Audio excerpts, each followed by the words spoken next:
Cut பண்ணால் தலைவன் பார்த்தா மகாவிஷ்ணு, நான் விஷ்ணுவின் அவதாரம்ட்டு ஒரு கேரக்டர் உள்ள வர்றாப்புல கொஞ்ச நாள்ல. செருப்பை கொண்டு எறிகிறது, முட்டையை கொண்டு எறிகிறதெல்லாம். அப்போ இதுலேருந்து என்ன தெரியுதுன்னா, அவர் ஒவ்வொரு நேரத்துக்கும் ஒரு வேஷம் போடுவார், ஒவ்வொரு நேரத்துக்கு ஒரு பேச்சு பேசுவார். அவருடைய பேச்சால் தமிழ்நாட்டு மக்கள் அவர் என்ன பேசுகிறாருங்கிறது வெட்ட வெளிச்சம் தெரிஞ்சு போச்சு. அவனை தண்ணியில் தூக்கி போட்டால் மிதப்பானான், தீயில தூக்கி போட்டால் அவன் அப்படியே எந்திரிச்சு வந்துடுவானா, அவனை உலகத்தை அழிக்கவே முடியாது, வேற ஒரு நிலையில் வந்துடுவான். இந்த மாதிரி இவரை ஒரு மந்திரத்தை சொல்லி சரி பண்ணுறான் தான் ராஜாஜி ஹாஸ்பிட்டலுக்கு போவோம். நிறைய பேஷண்ட் இருக்காங்க, எல்லாத்தையும் சரி பண்ணி விட்டோம்னா அந்த டாக்டரை பூரா வந்து வேலையை விட்டு தூக்கிடலாம், சம்பளம் மிச்சம்.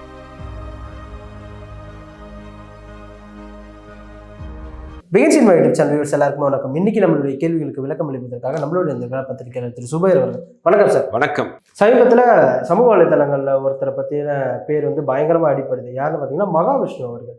யார் இந்த மகாவிஷ்ணு? அந்த ஸ்கூலில் என்னதான் நடந்தது? ஏன்னா அவர் சொன்ன ஒரு விஷயம் வந்து பயங்கர கான்ட்ரோவர்ஷியலாக போயிட்டு இருக்கு. மகாவிஷ்ணு அப்படிங்கிறவர் மதுரை அலங்காநல்லூர் பகுதியை சேர்ந்தவர். அவர் சிறு வயதிலிருந்து பேச்சாற்றல் மிக்க ஒரு நபர்.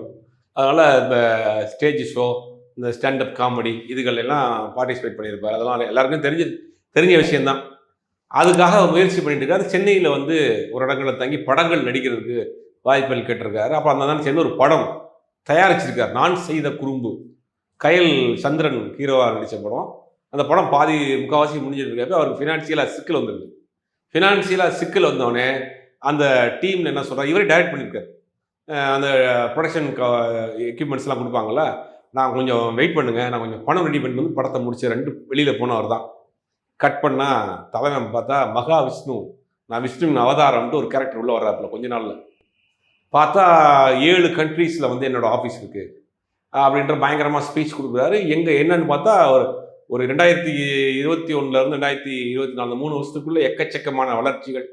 பார்த்தீங்கன்னா ஒரு கோட் சூட் போட்டு ஆஸ்திரேலியாவில் போயிட்டு இருக்கிறாரு, அமெரிக்காவில் போயிட்டு இருக்கிறாரு, லண்டனில் போயிட்டு இருக்கிறாரு. பார்த்தீங்கன்னா கொடைக்கானலில் இவரோட தியான பயிற்சிக்கு 10,000 ரூபான்னு நைட்டு இந்த கேம்ப் ஃபயர் போட்டு டான்ஸ் ஆடிட்டு இருக்கிறாரு. எங்கடா ஆள்றா இவர் அப்படின்னு பார்த்தா மகாவிஷ்ணு ஒரு ஸ்பிரிச்சுவல் ஸ்பீக்கர் அப்படி இப்படின்னு பேசுகிறாங்க. அவர் அந்த நபர் தான். சமீபத்தில் தெரியும் எல்லாருக்கும், சென்னையில் இருக்கக்கூடிய அசோகனர் பள்ளியில் வந்து அவர் பேசுகிறார் ஒரு பேச்சு. அந்த பேச்சு தான் அவரை வந்து அவருடைய யாருன்னு இவ்வளோ தூரம் வெளியில் கொண்டு வந்துருச்சு. அதாவது பள்ளிக்கூடங்களில் ஆன்மீகம் சம்பந்தமான பிரச்சாரங்கள் பண்ணக்கூடாது அப்படிங்கிறது ஆர்டிகல் 28ங்கிற நம்மளுடைய அரசியலமைப்பு சட்டம் இருக்குது. நேரடியாக அரசு உதவி பெறும் அரசு நடத்தக்கூடிய பள்ளிகளில் எந்த விதமான ஆன்மீக, அது எந்த மதமாக இருந்தாலும் ஆன்மீகம் சம்பந்தமான பிரச்சாரங்களை பண்ணக்கூடாதுன்னு இருக்குது.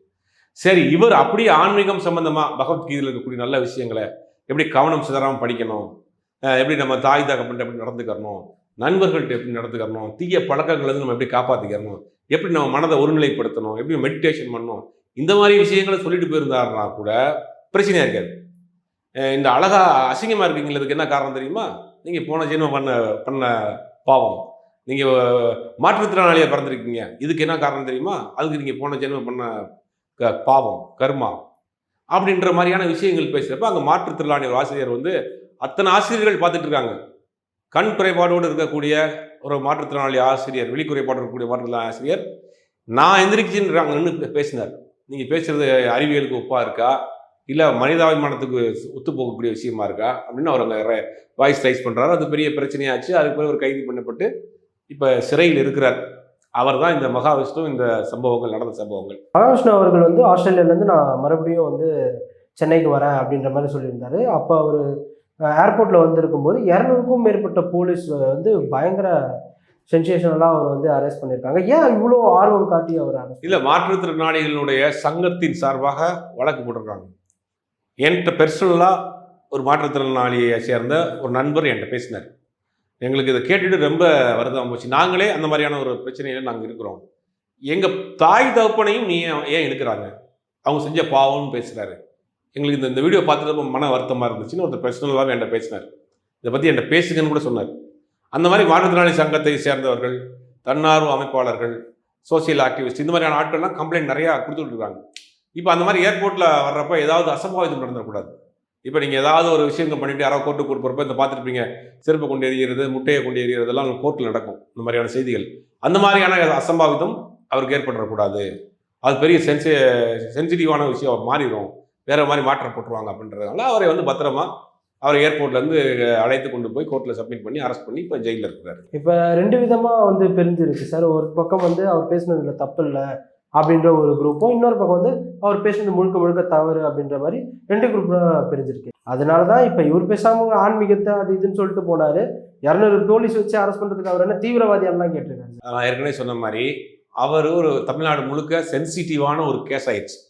அவர் அங்கே ஏர்போர்ட்லேருந்து வெளியில் வரப்ப அவருக்கு எதுவும் ஆபத்தாயிடக்கூடாதுன்னு போலீஸ் பாதுகாப்போடு அழைச்சிட்டு போயிருக்கு. இது எல்லாருக்கும் நடக்கக்கூடிய விஷயம்தான். அதை முதல்ல கிளியர் பண்ணிடுவோம். பேசினது தப்புன்னு ஏன் சீமான் இது வரைக்கும் பேசலை? ஒரு மாற்றுத்திறனாளிகள் மனசை நோகும்படியான விஷயத்தை பண்ணியிருக்கிறாரு. படிக்கக்கூடிய மாணவர் மாணவியர் மத்தியில் ஒரு தன்னம்பிக்கை இழக்கக்கூடிய விஷயத்தை பேசியிருக்கிறாரு. உனக்கு படிப்பு இல்லைன்னா அது பூர்வ ஜென்ம கர்மம்னா அந்த பையன் எப்படி படிப்பான்? ஒரு ஒரு ஒரு அட்டம்ப்ட் எழுதுறான், ஃபெயிலாக போயிட்டான், நமக்கு படிப்பு வராது, நமக்கு வந்து போன ஜென்மத்தில் செஞ்ச பாவம் அப்படின்னு படிப்பு விட்டு போயிடுவானா? நீ பல முறை நீ தோற்று போனாலும் ஜெயிக்கணும், போராடணும் அப்படிங்கிற ஒரு மோட்டிவேஷனல் தான் அங்கே கொடுக்கணும். அதுதான் ஒரு பள்ளிக்கூடத்தை கொண்டு போகணும். நீ அங்கே வந்துட்டு நீ படிப்பு வரலன்னா உனக்கு செஞ்ச பூர்வ ஜென்ம பாவம். இதுலேருந்து என்ன தெரியுதுன்னா, அவர் ஒவ்வொரு நேரத்துக்கும் ஒரு வேஷம் போடுவார், ஒவ்வொரு நேரத்துக்கு ஒரு பேச்சு பேசுவார். அவருடைய பேச்சால் தமிழ்நாட்டு மக்கள் அவர் என்ன பேசுகிறாருங்கிறது வெட்ட வெளிச்சம் தெரிஞ்சு போச்சு. அப்படிங்கும்போது இதெல்லாம் நம்ம வந்து பெருசாக கண்டுக்க வேணாம், கடந்து போயிடணும். மகாவிஷ்ணு அவர்களே அவரை டிஃபெண்ட் பண்ணியிருக்காரு. என்ன அப்படின்னா, நான் பேசுனது தப்பு ஒன்றும் இல்லையே, நான் என்ன தப்பாக பண்ணிட்டேன் தலைமறைவாக போகிறதுக்கு அப்படின்ற மாதிரிலாம் பேசியிருக்காரு சார். அவர் வந்து சித்தர்கள் கூட பேசிகிட்டு இருக்காரு, கோர்ட்லேயே சொல்லியிருக்கிறாரு. கோர்ட்டில் டைரெக்டாக வந்து நான் ஜட்ஜு கேட்டிருக்காரு, நான் வந்து சித்தர்கள் கூட பேசிக்கிட்டு இருக்கேன், அதனால் வந்து அந்த மாதிரி அவர் பேசிகிட்டு இருக்கிறவருக்கு இது தவறாக தெரியாது. அவர் அந்த உலகத்தில் இல்லையே, ரியல் லைஃப்பில் இல்லையே. அவர் டெய்லி சித்தர்கள் கூட பேசிகிட்டு இருக்காரு, அங்கே டீலிங் பூரா டைரெக்டாக அங்கே தான் டீல் பண்ணிகிட்டு இருக்காரு. அப்படிங்கும்போது அவருக்கு எப்படி உங்களுக்கு பேசுகிறது தப்பாக தெரியும்? அவர் மனித பிறவியாக இருந்தார்னா மனிதன் படக்கூடிய கஷ்டம் தெரிஞ்சிருக்கும். அவர் நேரடியாக வேற ஒரு இதில் பேசிகிட்டு இருக்கப்போ அவருக்கு அந்த மனிதர்களுடைய ஃபீலிங் தெரியல. அதனால் அவர் செஞ்ச தவறே இல்லைன்னு சொல்கிறார். அவர் நிறையா பேசியிருக்காரு. அவர் பேசின வீடியோலாம் பார்த்தா சமீப காலமாக பயங்கர ட்ரெண்டிங்காக போய்ட்டுருக்கு. ஸ்பாமை நெத்தியில் கொண்டு வந்து வச்சிட்டோம்னா வந்து 13 வருஷம் ஆகுமா.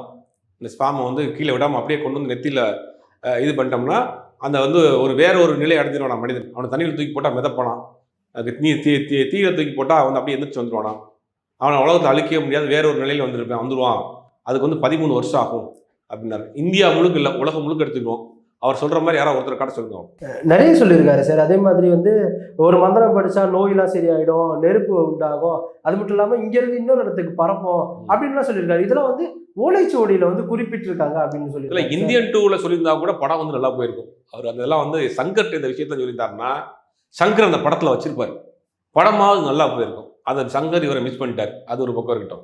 இந்த மாதிரி இவரை ஒரு மந்திரத்தை சொல்லி சரி பண்ணுறாருந்தா ராஜாஜி ஹாஸ்பிட்டலுக்கு போவோம், நிறைய பேஷண்ட் இருக்காங்க, எல்லாத்தையும் சரி பண்ணி விட்டோம்னா அந்த டாக்டரை பூரா வந்து வேலையை தூக்கிடலாம், சம்பளம் மிச்சம். சார், இப்போ நீங்கள் அதே மாதிரி சொன்னீங்க சித்தர்கள் பேசுகிறாரு, அவர் சித்தர்கள் கூட இருக்காரு அப்படின்ட்டு. அவரே அதை தான் சொல்லியிருக்காரு. என்கிட்ட வந்து சித்தர்கள் வந்து பேசினாங்க, அதைத்தான் நான் அங்கே வந்து பேசினேன் அப்படின்னு சொல்லியிருக்கேன். இல்லை, ஒவ்வொருத்தங்களுடைய ஒரு புரிதல், ஒரு ஈடுபாடு, அந்த மாதிரி இவர் அந்த ஈடுபாட்டில் இருக்கிறார். அது அவர் வரைக்கும் இருக்கிற வரைக்கும் அது பிரச்சனையும் கிடையாது. அவர் சித்தர்கிட்ட பேசட்டும், டேரெக்டாக கடவுள்கிட்ட பேசட்டும், அது வந்து அவர் என்ன வேணாலும் பண்ணிட்டு போகிறார். அது அவருக்குள்ள இன்னும் உலகம் கொடுத்துருக்கக்கூடிய ஒரு உரிமை.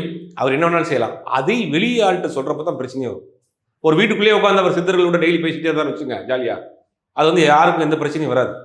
நான் கோர்ட்டில் வந்து ஜட்ஜி கேட்குறாரு அப்படின்னா நைட்டில் அங்கே பேசிகிட்டு இருக்கவங்கள்ட்ட பேச முடியாதுன்னா அங்கே தானே பிரச்சனை வருது. இப்போ அதாவது சட்டம், நம்ம சட்டம் இப்போ ஏற்றுக்கிறோமா? சித்தர்கள் சொல்லி தான் நான் பேசுகிறேன்னா சட்டம் ஒத்துக்கிறோமா? நம்ம நாட்டோட சட்டம் அது எல்லாருக்கும் பொதுவான சட்டம் தானே இருக்குது. ஐபிசின்னு வச்சுருக்காங்க, மாற்றிட்டாங்க.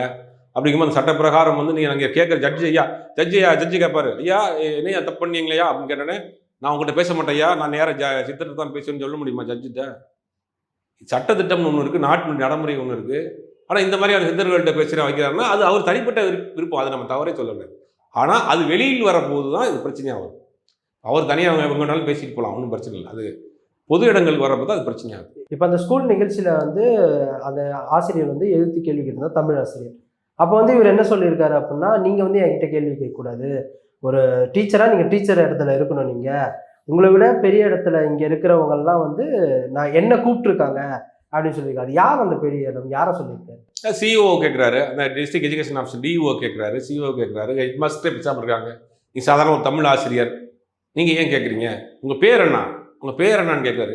பேரை தெரிஞ்சு என்ன பண்ணார்? பேர் தெரிஞ்சு அன்னைக்கு நல்ல வேலைக்கு அவர் வந்து சங்கர், தமிழ் ஆசிரியர் சங்கராந்தர், தமிழ் ஆசிரியர் சலீமா இருந்தாருன்னா வேற மாதிரி ஆயிருக்கும் கதை, சைமனா இருந்தால் வேற மாதிரி ஆகியிருக்கும் கதை. அப்படி அதுதான் அவர் கேட்குறாரு. அவர் கேட்ட அர்த்தம் என்ன, உன் பேர் என்ன அப்படின்னு கேட்குறாரு. அவர் ஒரு சங்கருங்கிற ஒரு பேரை சொன்னதுனால இந்த விஷயம் இதோட போச்சு. சலீமோ சைமனோவா இருந்திருந்தா இவர் வேற மாதிரி டைவெர்ட் பண்ணியிருப்பார். அதுதான் பேரை கேட்டார். பேரை கேட்டதனுடைய நோக்கம் அதுதான். அப்புறம் அவர் வந்து மாற்றுத்திறனாளி ஒரு ஆசிரியரை வந்து சக மாணவர்கள் மாதிரியே மிரட்டுறாரு. நான் சொல்றது சரியான மாணவர்கள்ட்ட கேட்குறாரு. அப்போ நாளைக்கு அந்த மாணவர்கள் இவர் எப்படி மதிப்பாங்க? அப்போ இது முழுக்க முழுக்க அவருடைய அந்த தோரணை, அவர் நடந்துக்கிட்ட அந்த விஷயங்கள் எல்லாமே பார்க்குறப்ப இவருக்கு பின்னாடி ஒரு பெரிய அரசியல் பலம், அரசியல் ஃபோர்ஸ் இருக்கு. அவர் யாருக்கு அவர் ஏற்றுக்கிட்டு வந்தாங்கிறதெல்லாம் நம்ம பார்த்தோம். தமிழ்நாட்டில் இருக்கக்கூடிய அத்தனை கட்சிகளும் இதை எதிர்த்து கடுமையா, அத்தனை இயக்கங்களும் எதிர்த்தாங்க. அது ஒரு பெருமையா அந்த வீடியோ, அங்கே பேசின வீடியோவில் வந்து எடிட் பண்ணி, யார் பரம்பொருள்ன்ற யூடியூப் சேனல்ல எடிட் பண்ணி மாணவர்கள் ஒரு இடத்துல கத்துனதையே எல்லா இடத்துலையும் கட் பண்ணி ஒரே கத்துற சவுண்டை வச்சு எடிட் பண்ணி அவங்க யூடியூப் சேனலில் போட்டிருக்காங்க. சார் இது இந்த தைரியம் யாருக்கு சார் வந்தது? அதை தான் கேட்குறாங்க. இவர் இந்த தைரியம் இவருக்கு யாரு கொடுத்தது? அப்போ இவருக்கு பின்னாடி ஒரு அரசியல் பலம் இருக்கு. இவர் அரெஸ்ட் பண்ணோடனே இப்போ அரசியல் கட்சி தலைவர்கள் ஒரு குறிப்பிட்ட கட்சியை வந்து பயங்கரமாக ஆப்போசிட் பண்ணுறாங்க. அப்போ ஏறக்குறைய பார்க்குறப்ப அந்த அரசியல் கட்சி தான் இவருக்கு பின்னாடி இருந்து இவ்வளோ வேலை பார்த்துருக்கு. 30 வயசு தான் ஆகுது.